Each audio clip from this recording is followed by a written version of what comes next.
Thank you for joining us today. My name is Joy, and I'm the editor at C Magazine. And we're also supported by Mundek Mohammed, online and reviews editor, who is doing our tech in the background. I'm really excited to introduce Mo Glitch and Liliona Quarmyne's conversation around proxy today. And this is Mo's artist project in the pages of our current issue themed on kink. I'm especially looking forward to hear more, considering the sense of warmth that I think comes through in Liliona's curatorial text, which speaks to how the playful dolls of the artist project enact human bonds and exceeds them, but also innately speaks about the collaborators' creative relationship that spans time, space, and proximity.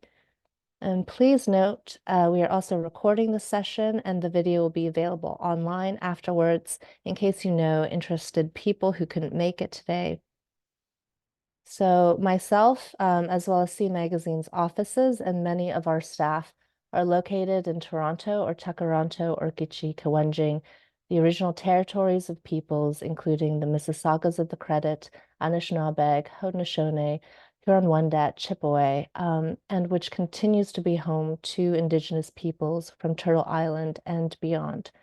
We continue to say this to bear being in a relationship to place and ask our audiences to think of how they got where they are in our ever interlaced histories. We stay in witness to concurrent realities of current violence that tie Canada to global patterns of settler colonialism and wish to continually learn and act with Indigenous peoples against engines of covert and overt erasure, especially in our scope as a platform for the importance of language and forming narratives. So today's conversation comes about as part of C Magazine's artist projects, which feature in print newly commissioned works by an artist in each issue. We hope to provide a platform for artists to experiment with the magazine form, where these projects usually span the first 6 and last 2 pages of the magazine, so effectively visually bookending each issue. And the series is supported by RBC Emerging Artists. The way each project goes, we invite a guest curator who chooses an artist to collaborate with. And for kink, when I reached out to Liliona, she pretty much immediately thought of working with Mo to support their practice as a visual and performance artist who opens up new possibilities for how to live in this world in non-normative ways. And we were really excited to see how Mo and Liliona would engage with the theme of kink, which we have framed in a general sense as the way that desire collides with power structures, but also individuals' desires towards each other and how that becomes a negotiation in disobedient ways and non-conventional ways. It becomes a way to question where those limits of convention are as formed by dominant systems or otherwise. So we're looking really forward to diving more into this work on proxy by Mo and Liliona. And today we have an open chat, so feel free to pop in any questions, comments, points of curiosity you have along the way. For questions, we'll save about 10 minutes at the end to field those. And without further delay, I'll hand this conversation over to Liliona and Mo.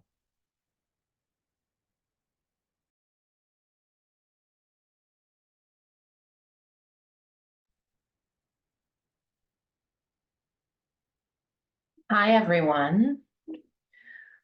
Thanks for joining us. I'm Liliona Quarmyne, she, her, and I'm Mo Glitch.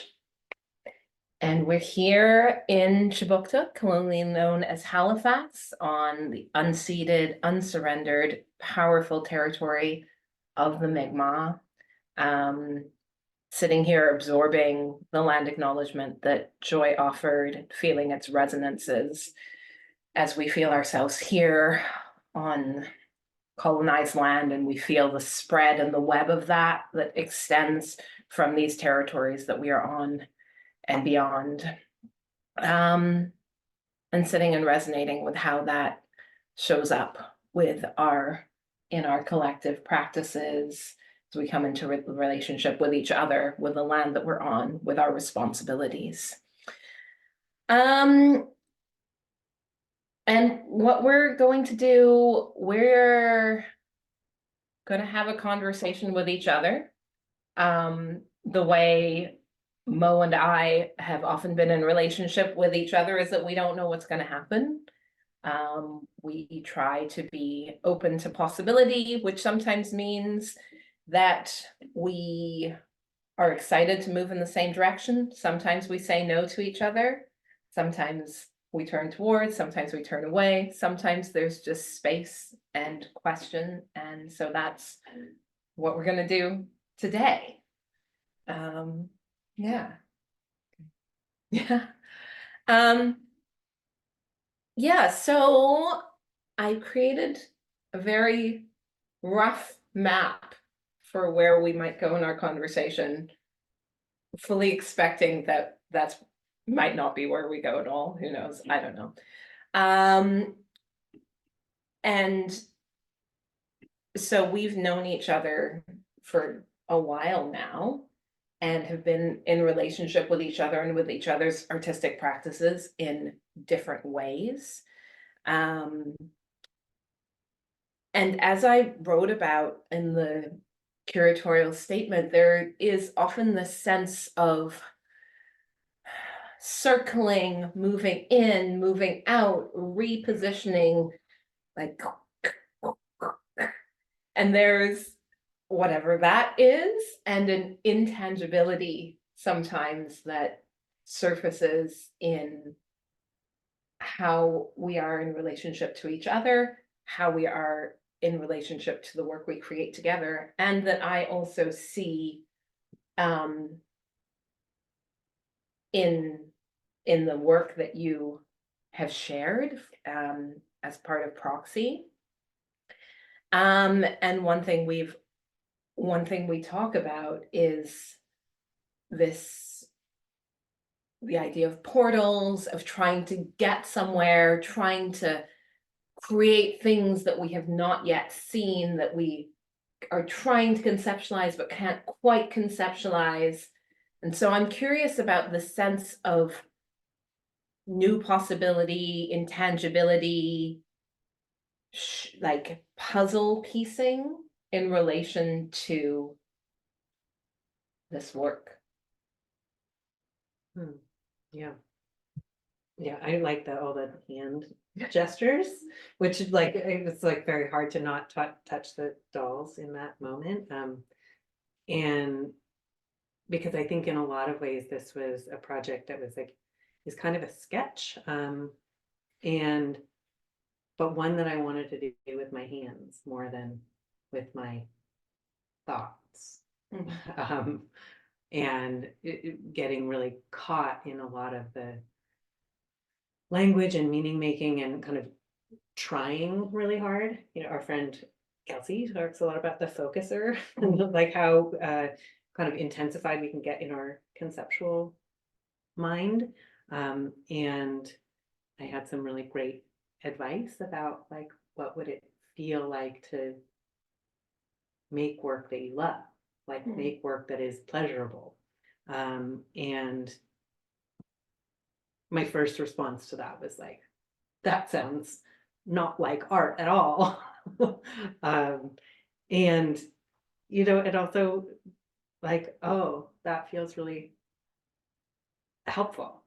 And working with my hands and working with material felt magnetizing, and somehow like pulling the invisible, the intangible into reality by touching things, by making something, really kind of working with material and kind of bulk material is a departure for me, working mostly in kind of in the visual art space, mostly in drawing and flat stuff. And so kind of working with bodies in 3 dimensions like this felt like, yeah, pulling things into a different dimension, maybe a different tangibility. And is there, I have now see my brain just went in 3 different directions. Okay, I'll just pick one.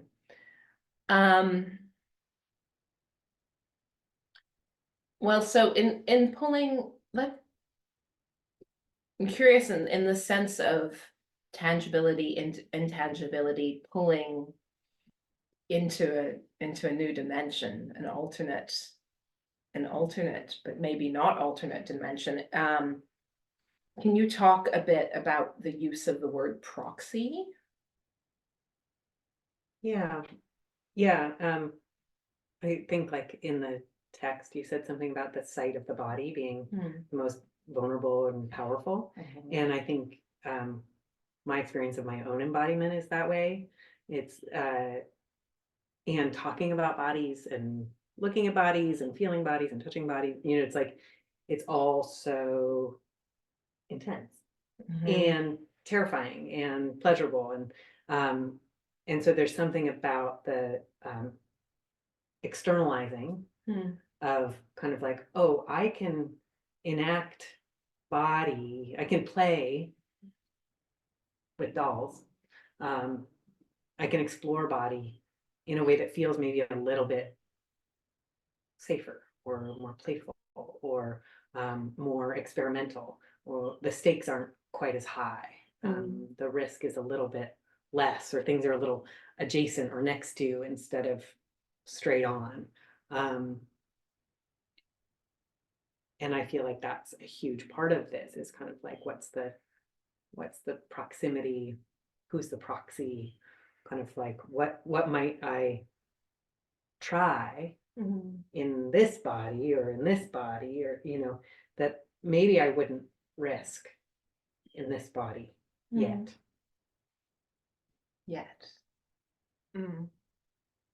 It's interesting because when I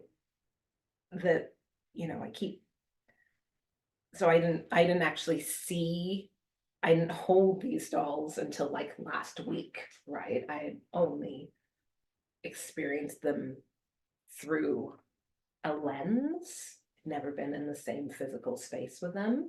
And it's amazing to me how physical my reaction is to their actual physical being, and what comes up in me in reaction to these proxy dolls, and what it opens as a possibility of, like, I'm kind of surprised and a little bit shocked by the desires that come up in me around these dolls. Like, I have these thoughts of like things that I should not do to art. Like, I'm like, what would happen if I smashed this doll on the floor, right? Or what would happen if I like made this doll suddenly go straight, right? And then like the negotiation of what I act out, what I don't act out, right? So it's really, it's just interesting to hear you talk about them in that way, and then feel the physical possibility in my body.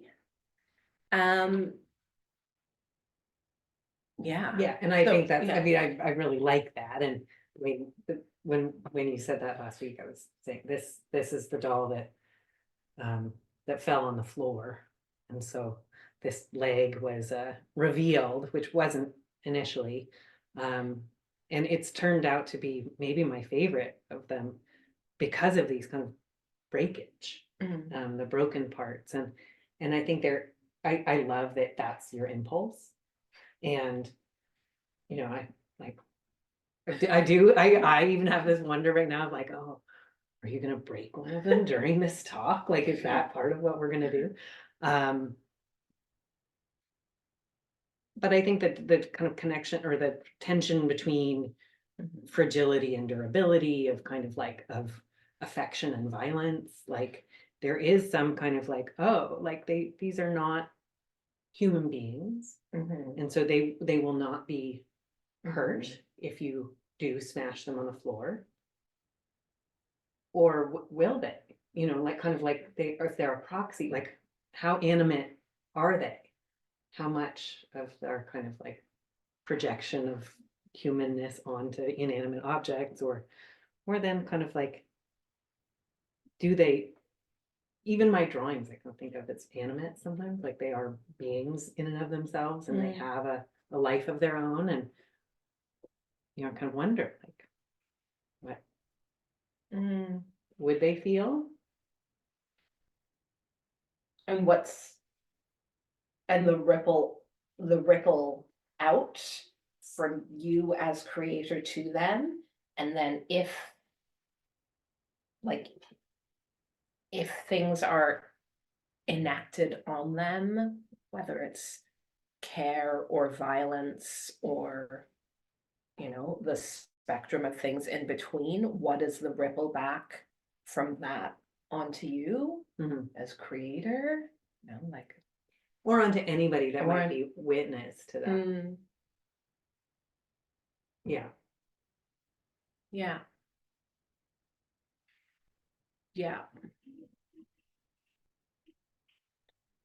But it also makes me question, it's like, who's to say they would rather be like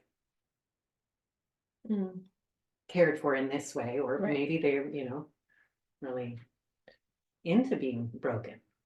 Maybe that's what they like. Well, and it feels, this is maybe a bit cheesy and meta, but it's like, it feels a little bit about what is being asked of us as we walk through the world right now. It's like, how do we break? How do we destroy? And what's the relationship between destroy and tenderness and care and holding and making space for, if something is destroyed, are there parts that get rebuilt and restructured, or are there parts that get discarded? And what's the tactile act of that? But okay, going back in my brain, dolls. So why dolls? I think in some ways it goes back to the question of what's pleasurable. It's like there was something very not overthought about, I like playing with dolls, and I have always liked playing with dolls. I had a lot of baby dolls when I was little. I was not allowed to have Barbie dolls, but I did get some yard sale Barbie dolls at some point. I just I enjoy doing their hair and putting outfits on them and setting them up, and the doll world. And I wanted to work materially. I wanted to work with sculpture, and I'm not a sculptor. I'm not a ceramicist. I don't have the skill set that kind of would have allowed me a lot of choice. And I wanted to work fast, in the kind of sketch doodle way. So dolls provided an inexpensive, accessible armature. It was kind of like, okay, I can go to the thrift store, I can get existing Barbie dolls, and then on top of those dolls, I can modify. Which, if I take it back into the conceptual kind of space, feels very connected to kind of interests and themes around body modification and building bodies and sculpting bodies and body expression and gender and yeah, so I guess all those things kind of contributed. And is it important that they're Barbie dolls? Could they have been Cabbage Patch Kids?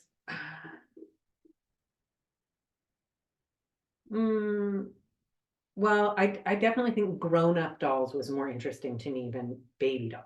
I think of Cabbage Patch Kids being more like children, and that was not the aesthetic or interest that I had. I kind of wanted dolls that felt already like they were adults. And Barbie dolls were kind of the most accessible in terms of thrifting. It has, of course, coincided with the Barbie craze of right now, which do you love that or hate that? I mean, both a little bit. It's kind of like it can't not be correlated because of the moment. But I don't have much to say about it.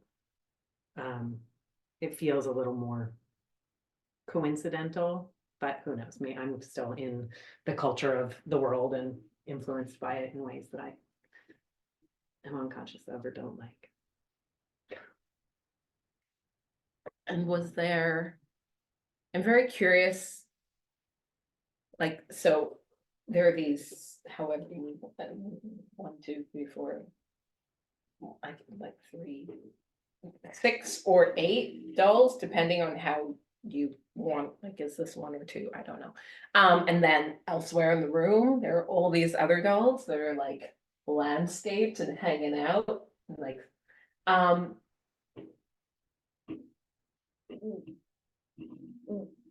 was there like a doll audition? A doll audition? Like was Like for the photographs for the magazine? yeah, or just in general, like, you know, like were there certain dolls that you were drawn to more than others, or was it? Yeah, kind of. I mean, they do all feel like sketches, and so they all kind of feel a little bit loose in that way, like little doodle. But also I got to know each of them so kind of specifically while making them, and so there's some like just affection through spending time together. It's like what their faces look like and how they're positioned and what their colors are, and so I have favorites, and I feel like I have kind of unique relationships with each of them, and they all feel a little bit like a first bunch. Because you've used the word sketches a few times, which brings me to, okay, so sketch, I mean, I guess it depends on how you think of the idea of sketches. Like, is a sketch something complete? Is a sketch a first rendering of something that will be, what it like? So are these dolls on a journey?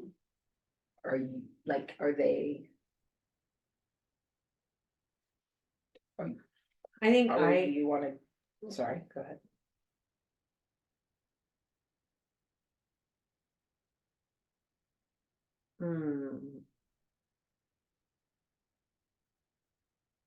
Maybe they're the first part of bigger work.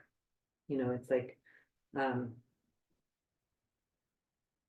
I don't know if they kind of will make it into whatever the next iteration is, but I think I had somebody ask me last week, do you think that you shared them too soon?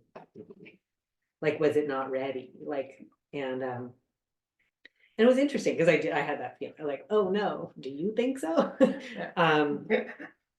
You said it, and I'm like, oh God. But I think the thing that then came up was like, I'm just like such a process person that it's kind of like, it's never finished. And so much of what I'm interested in about making work is then what happens next, and kind of like, what happens when you hold that doll, and then you have these impulses, and when someone comes over and sees them or touches them or like has a thought or a feeling or an imagination, and they tell me about that, then I learn something about that person, about the dolls, about kind of, and so it feels like it's there's something unfolding that I get to be a participant in and maybe a maker in, but yeah, I'm not quite sure what the next move is.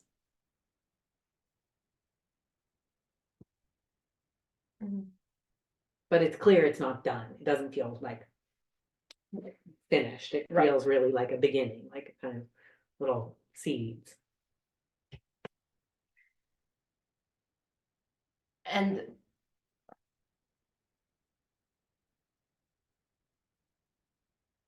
so, I mean, like I was saying earlier, the act of like all really rich, the act of holding and being in space with the dolls, opposed to seeing them on the page, right? So and when we were talking about this project, we like the idea of landscape kept coming up, and what world are the dolls in, and like what's, you know, like this is what we see and what's happening in the background, and yeah, just really what world are they inhabiting? And then so it makes me curious about the choices that are like going back to space-time proximity, like so there's you as the creator, there's dolls inhabiting space and dolls in relationship to one another and in relationship to their landscape. And then there's like a camera and the landscape that's created by the camera or through the camera. So,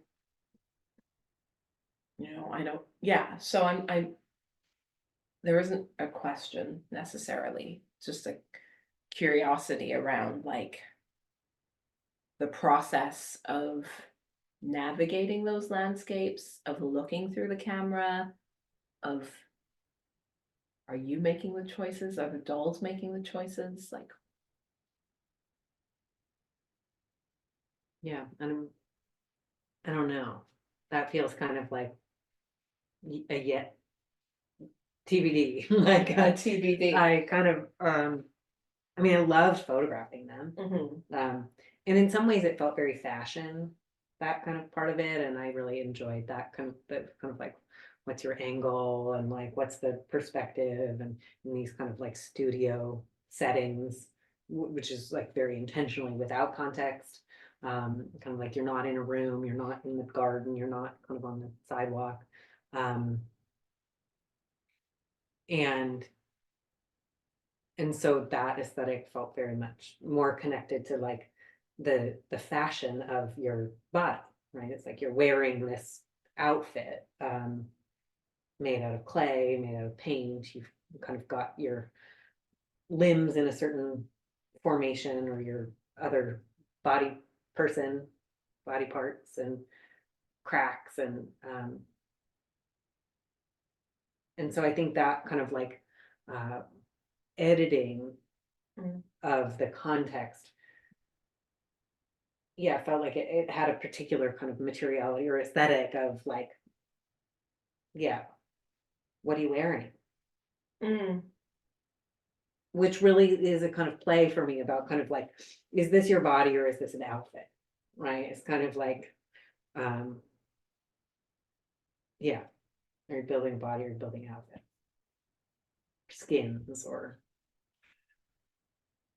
Outfit, skins, body, outfit. I mean, yeah, I'm repeating myself. Outfits, skins, body. So these ones here all have, and that idea of skin is really interesting. They all have this neon skin body outfit. But then in some of the ones that were in the magazine and that are hanging out back there, yeah, are clothed, skinned very differently. I don't want clothed, reskinned. I don't know. I don't like that word anyway, but really differently.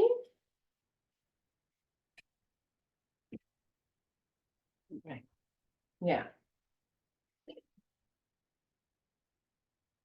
Yeah, and this feels much more like, you know, these are more like Barbie outfits. You know, this is usually what you would find in Barbie outfit set. Right. Saran wrap and duct tape. Saran wrap and duct tape. And this train. Yeah. And yeah. Yeah, and they're, you know, and they're kind of like, again, it's like in the doodle space, they were kind of a different version of like, and really started because I was trying to make the bodies bigger. It was kind of like, how do I build up and the clay wasn't drying and, you know, I didn't really know what to do. And so I was kind of like, okay, what material do I have around that I could, you know, build up the body and then put the clay on top of. And so saran wrap and duct tape were this is the underwear. And then I was like, oh, you look pretty good in your underwear. Maybe we won't put the outfit on. So is there a version of the world in which these outfits and these outfits could potentially cohabit on the same body? Yeah. I mean, definitely. I'm that curious about that. I'm also really interested in the clay outfits that come on and off. That are like, there are little dolls that have plastic outfits Yeah, that like snap on, Are those Polly Pockets or something like that. And so they're not fabric, they're like, yeah. but and I really like that, kind of like snap on outfit. And so, what's this could be could be the underwear. And then there are these kind of armor pieces that kind of snap on over. But also like, I like the play part. And so the fact that you could come and interact with the dolls and change their outfit or even snap two of them together. What if they also have, there's just kind of infinite possibilities. It's interesting too, in that you could do that. I could see that evolution, but the dolls in themselves have very limited mobility. Like if I were to bend the knee of this doll, I would break the outfit. I would snap the skin. Yeah. Right.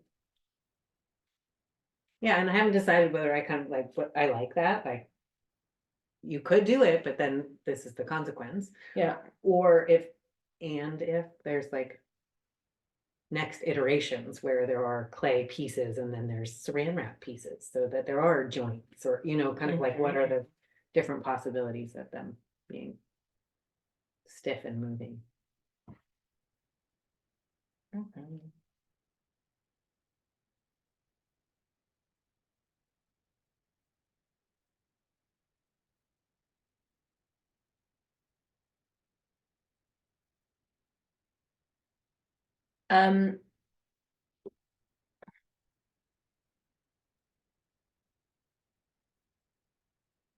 My brain is thinking about what it's trying to.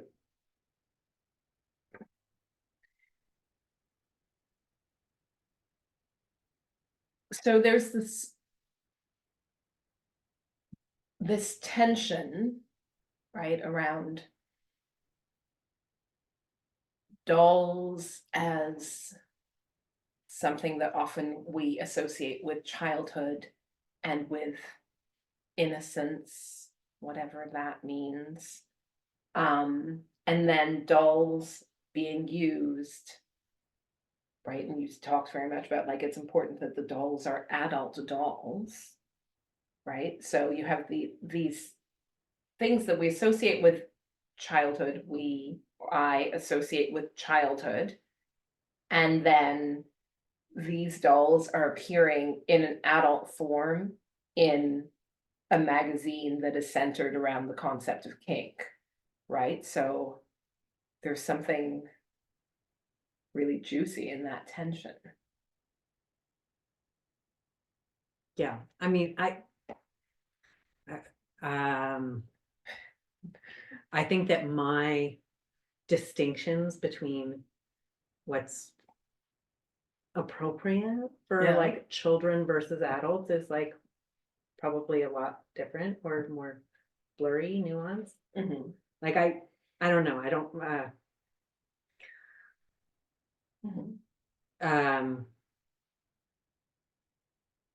and I feel like the themes of kink have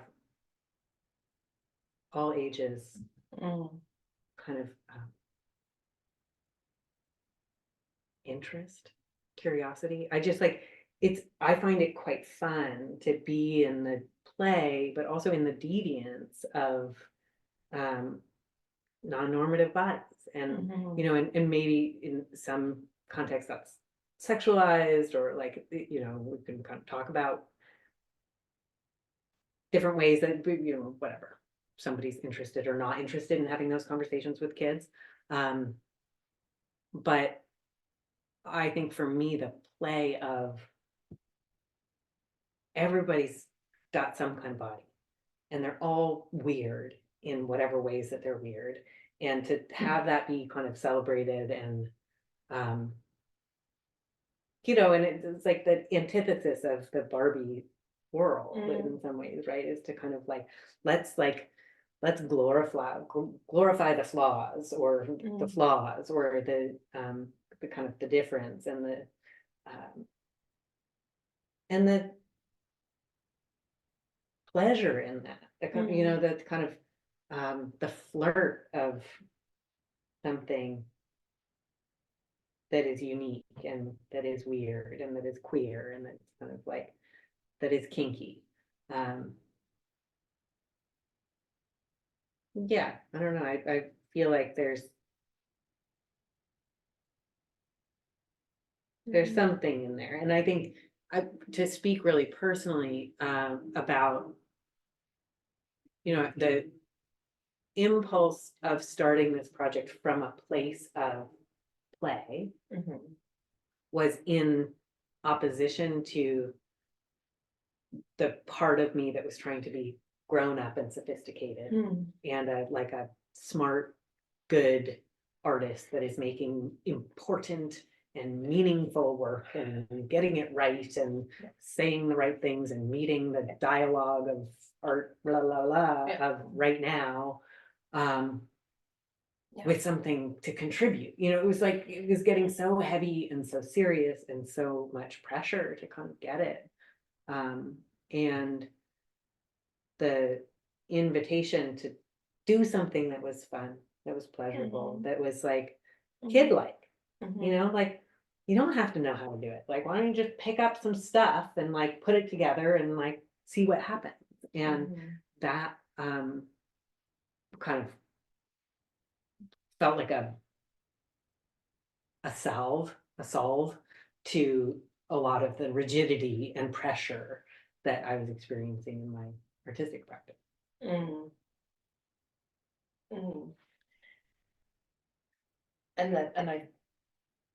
I mean, I think that also speaks more broadly to the idea of kink and like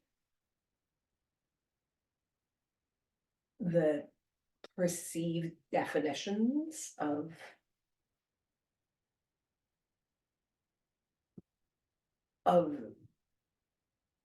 I think that I know for me come up in my brain and in my body about what kink is or is not allowed to be. You know, and then as opposed to, you know, one of the things I really have found rich about the way that Joy has framed this kink issue is that it's about a way of being in the world, right? And a way of living and practicing and experimenting and breathing and turning into and turning away from bends and deviance in all sorts of ways.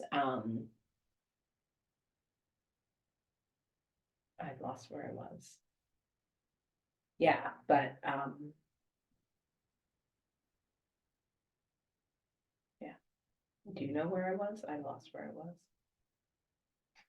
I mean, I think it was in response to the kind of like play as an antidote to pressure. Yeah.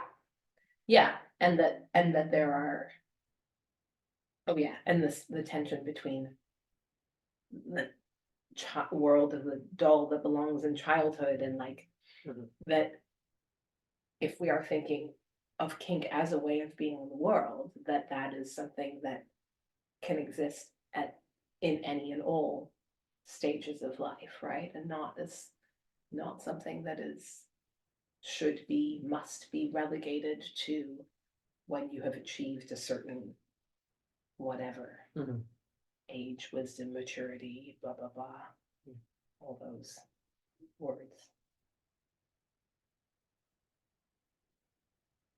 Yeah.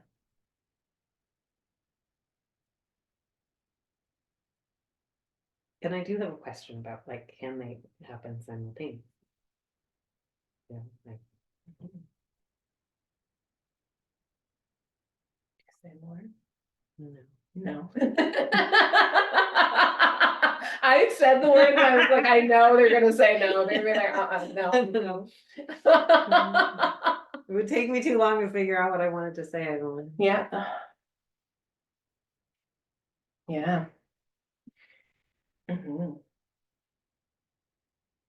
Mhm. What's up? What's on the map? We have, so, like, we both have like completely gone with the map and completely not followed the map at all. That sounds about right. That sounds about right. Yeah. Should we do questions? Yeah. I have one more question for Okay. you though.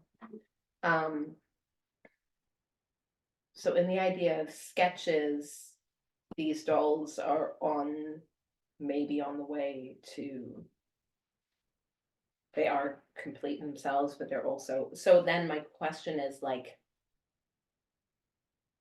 maybe you've already answered this, but I have a time, like why now? Why?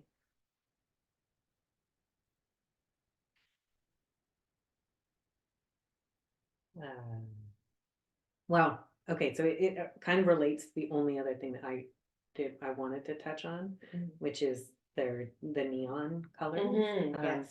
And and this is maybe a sideways at the time piece, but they're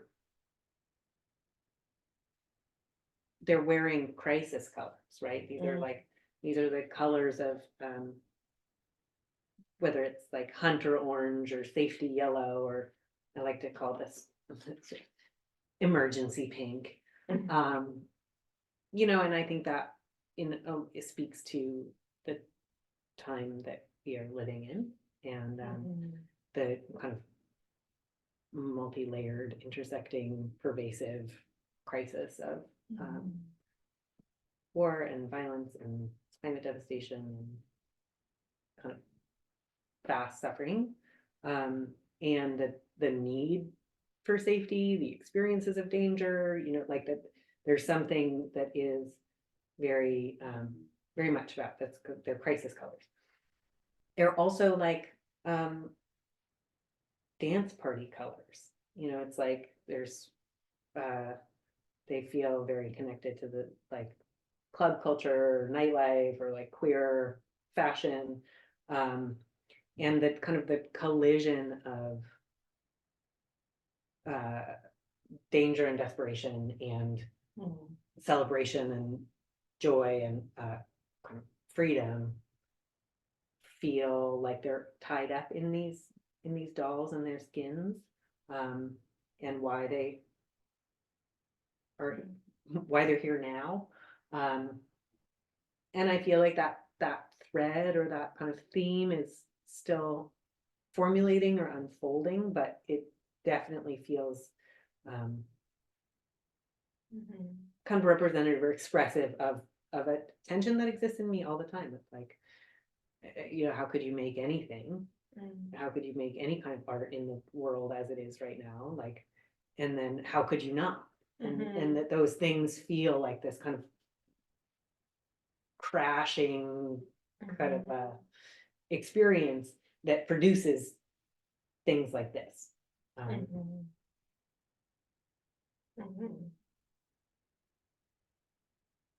I don't know. Hi, Joy. We see you. Hey.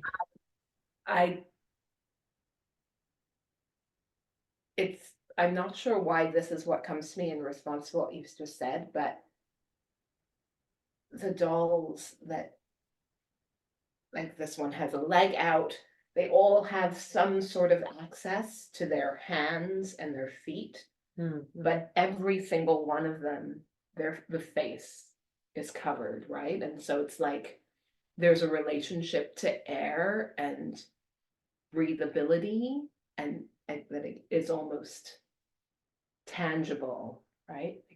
Yeah, it's that like the contradiction of I can go out here, but here, am I turning in? Am I turning out?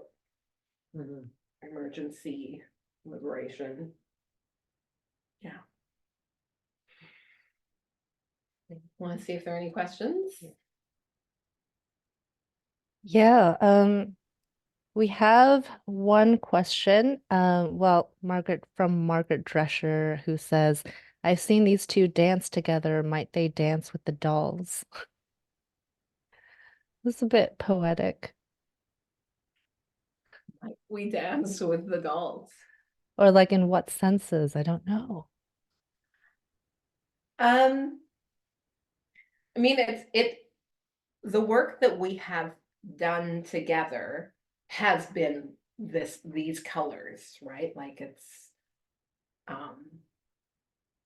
there is something about the worlds that we have created together that definitely relates to yeah, this. And there's and I think that tension around like emergency liberation is, you know, very real. Yeah. And around like boundaries and what is a boundary in and what is a boundary out. Yeah, and I think, it's like, particularly because this project was made for this, and, a lot of the dolls that are more like these dolls were kind of inspired by some of the dancing that we have done together, some of the kind of movement, and, where you end and I begin, where we end, and the audience or the outside does. Yeah. But for now, I feel kind of like I definitely feel like a producer or a stage manager, like not on the stage with the dolls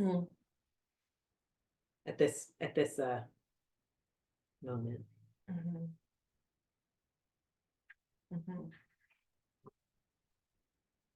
We have another question from Mo Fung, who asks, what kind of impacts would the dolls have if they were created or imagined as life size? That's literally I have when Margaret asked that question about dancing, that was immediately what came to my mind. Can you read the question again, Joy? What kind of impacts would the dolls have if they were created or imagined as life size? But like my mind goes to then what is life size or what are proxies for the dolls? Like, do you go back to the human world if you're speaking as performers? You know what? Does that make sense? Yeah. Yeah. I mean, I definitely I'm curious about that question also. And I think part of photographing them was really interesting that way, of like playing with scale in the photographs, because just based on the angle and the lack of human beings in the photos, they do have a bit more, they're a bit abstracted from scale. Yeah, and there's also there's so many things that I could say, but I feel like not ready to talk about their life sizeness, but I'm very curious about that piece also. What it brings up for me is curiosity, further curiosity around power, and as in the world of proxy,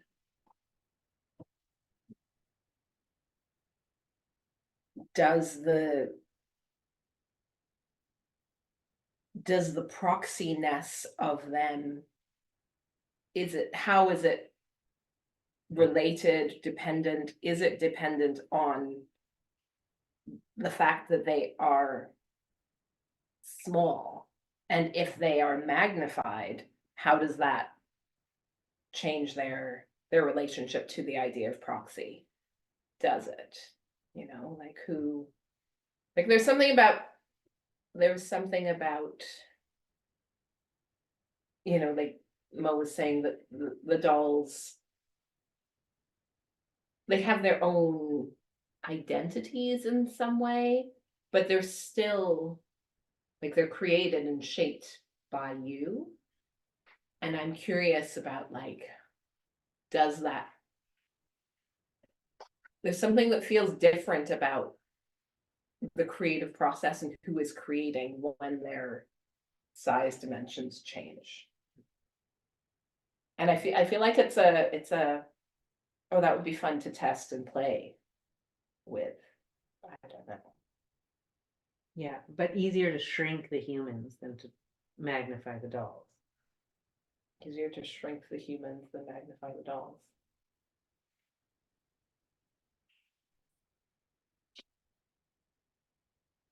Yeah. Or magnify the humans. I don't know.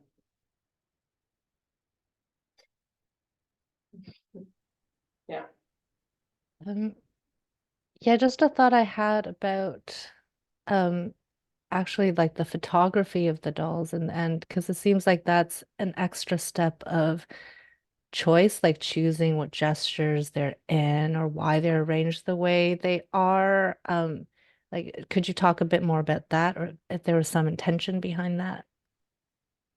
Yeah, it was a very, very difficult editing process. I really got into the photography part of it, and I really enjoyed photographing them and the different positions and relationships to one another and focus um and and so there were a lot of photographs that were really good. And we had several conversations. I talked to lots of other people, kind of like which ones feel a way, because by that point I felt quite saturated with the imagery and had a hard time kind of like feeling which ones had a kind of feeling. And so a lot of the ones that the photographs that ended up being chosen in the magazine were ones that evoked a particular kind of experience for other people around me who kind of looked at them and said, oh, that piece. But there were some very specific choices around not showing the whole doll. I think most of them, they're kind of like there are, that they are not entirely in frame. And there was the process, it was about which images were chosen, but also the images in relationship to one another became very important. Like how they were going to be laid out in the magazine, that became, it was really important. It couldn't have been any, like there was not a random order of images. Yeah. Which was really interesting in terms of the constraint of this project, because the knowing that it was a magazine project from the beginning is like, what's the shape of a magazine? I don't like, not something that I have kind of worked towards in that way, and knowing what the parameters were, and then the scale, and what the material of the paper, and it was really cool actually to think in that way, but it did require a lot of different layers of kind of making, seeing, reorganizing, editing. Yeah. Yeah, I just immediately thought of, like, you talked about so many related themes, but like even being a magazine and how the dolls, it could be like a fashion shoot if it's using this language, and these cropped images and specific putting on skins, taking off skins. We have one more question in the chat from Rachel, who says, when you heard the theme of kink, did you know that this would be neon? I'm moved by the meaning of layers of neon that you spoke to. Is there more between the relations of neon and kink? Yeah. I mean, I think the thing that comes to mind immediately is the kind of the relationship of pain and pleasure, of kind of danger and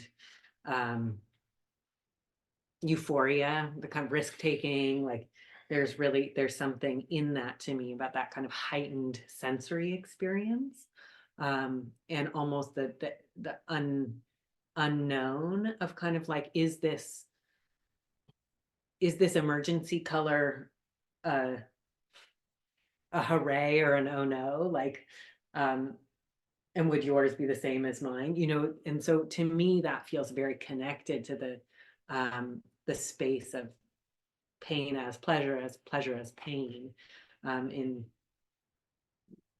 kind of kink contexts. Oh, that's what comes first to me. Yeah. But there's also something about like look at me, like look at my skin, like look at this incredible body that I have. Like it's very much like it's a neon sign that says like, look over here. And so there's something kind of exhibitionist or like performative about that, the neon quality too, which it's interesting because I was just thinking about this talk and actually like the ask we made of you all coming to watch is that like we are going to sit here and we're going to have a conversation, right? And like it feels related to that, like, you know, we weren't, I mean, I think so often when I'm on screen I'm really like trying to sense out who is out there, what is their experience, and like this was like there was some construct of this is our experience and we're going to sit in it and allow that to be witnessed, which it's interesting that that's subconsciously or consciously the frame we chose to talk specifically about this project, that is like, look at me. Yeah. Yeah. Mm. And we'll take one more question here for time, but Lou asks, well, it says, an aspect of the clay makes me think of care and surround, like a cast armor poultice, and the tension between this and rigidity structure being bound. Curious about how these concepts land in the work for you. Could you read it again? An aspect of the clay makes me think of care and surround, like a cast armor or poultice, and the tension between this and rigidity, structure, and being bound. Curious about how these concepts land in the work.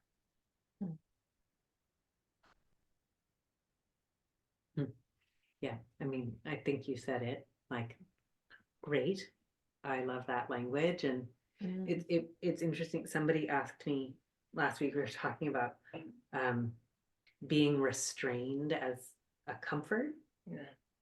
And I was talking about my experience with my child, my oldest child, who is bigger than me now, who's very big, but still now, and since they were tiny, the way that they are most comforted is like full body lock. It was like burrito swaddle, like full hug, and it's like, and I think that that's what it makes me think of hearing your language in that question, and like that there's something protective, but there's also something kind of like soothing about the binding of these outfits. You know, like that I crave. I'm kind of like, ooh, you know, and I imagine as soon as I'm in it and I start to sweat and it's very uncomfortable and I'm claustrophobic and I want to break out of it. But I also would like to feel the kind of the comfort of that tightness, that grip.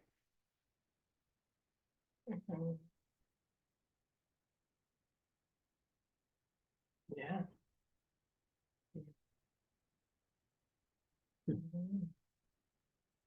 Yeah, and I think, you know, even that question that we said before about the emergency colors, I love the way you phrased it, like, is this a hooray or oh no? Like just both these tensions in your work of being like bound, but like and swaddled and cared for that other people are also seeing. I definitely saw when I first saw the dolls. And it makes me think like in more direct relations to kink cultures, but like the nature of being bound or in subspace where you're cared for, but you do have control. Um, but like that safe feeling that people can get in those moments. I'm just thinking of that. Um, and we're about um at time, but do either of you have any closing thoughts for everyone here? Just to express my appreciation for you for curating this and writing about it and inviting me to be a part of it. And for CMAG, it was really a pain and a pleasure to be a part of. And I like, yeah, so thank you. Yeah, absolutely. And thanks too for those who are joining to listen. And yeah, just like, to be I think it's a gift to be in a space where you can bring work. Like I don't know, this phrase like on the edge of experience keeps coming to me. And so to have spaces where work that is like on the edge of experience can live, and then to know because they're brave and wonderful and vulnerable and beautiful and amazing. Thank you. Thank you both again. I love ending on that note. Thanks everyone for being here. And we'll say goodbye for now, and I hope everyone gets some of what you need today. And see you.